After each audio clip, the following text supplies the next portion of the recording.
We interrupt your broadcast to bring you special coverage of the race for Maine's 2nd Congressional District. Good afternoon, I'm David Dagnall. We go live now to Lewiston, where incumbent Jared Golden is expected to make some remarks. President Trump won Maine's 2nd District by more than 30,000 votes. I hold a roughly 3,000 vote lead with very few outstanding ballots. The Bangor Daily News and Decision Desk HQ have called the race in our favor.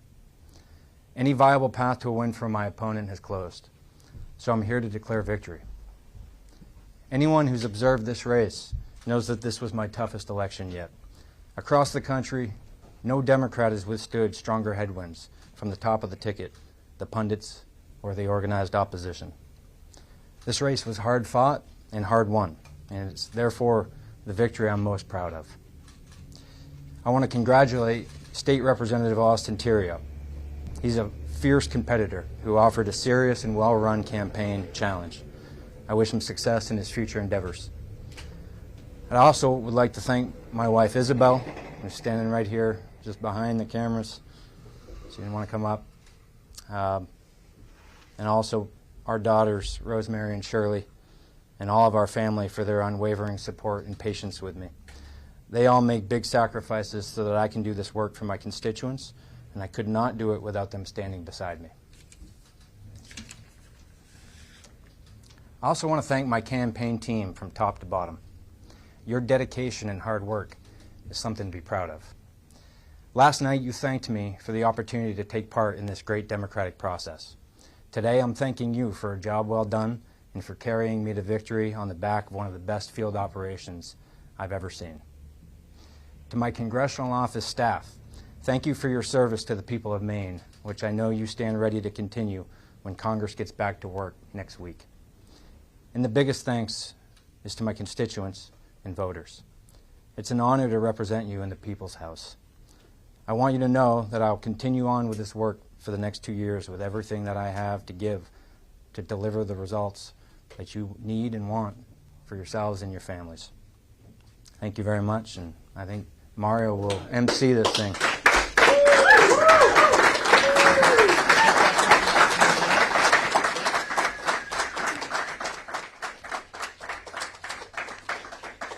Your opponent is saying the race is still too close to call. What's your response to this, and have you spoken to him yet? Well, Decision Desk HQ is like the authority out there. You know, they're impartial.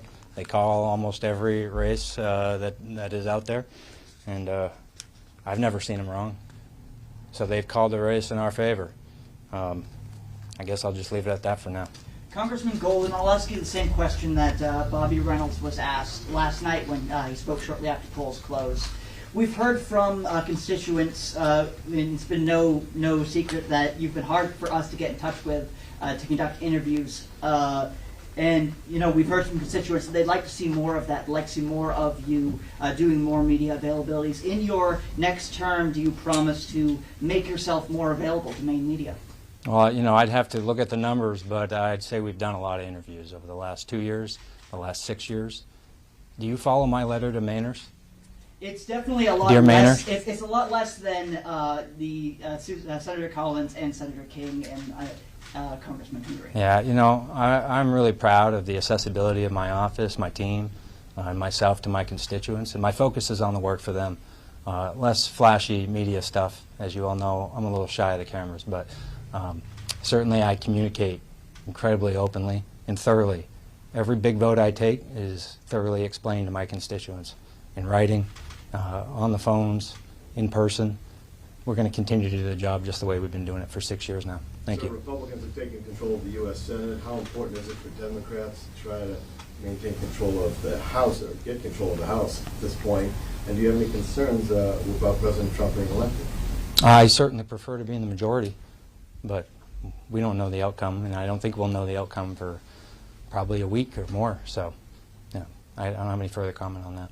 What are going to be your first steps working across the aisle this term?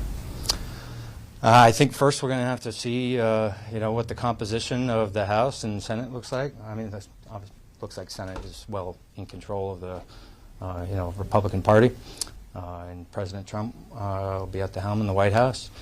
Tax reform is coming up, A lot of the middle-class tax cuts from the 2017 tax package are set to expire, and I certainly want to be a part of that. And I think it's really important that we extend those tax cuts for middle-class families without, making the deficit even worse than it already is. We'll find a way to pay for it.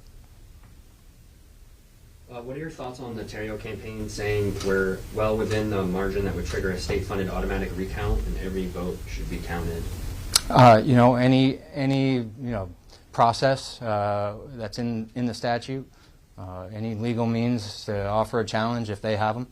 Obviously, we're open to that. We think the process should be followed, cross the T's and dot the I's, and count every vote. You said you could work with President Trump in your campaign.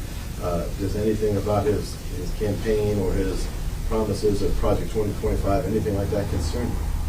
I'm going to work with whoever's in the White House whenever I can, as best I can for the people of Maine and for the country. And when I think that they're doing something that's not in the best interest of my constituents, the state or the country, then I'm going to stand up to them. I don't care who's in the White House.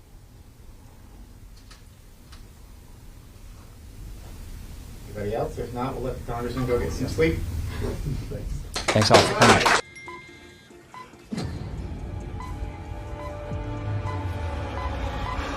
Victory over Austin, Ontario. We'll have more coverage of that race later tonight on ABC 7 and Fox 22. We hope you join us there.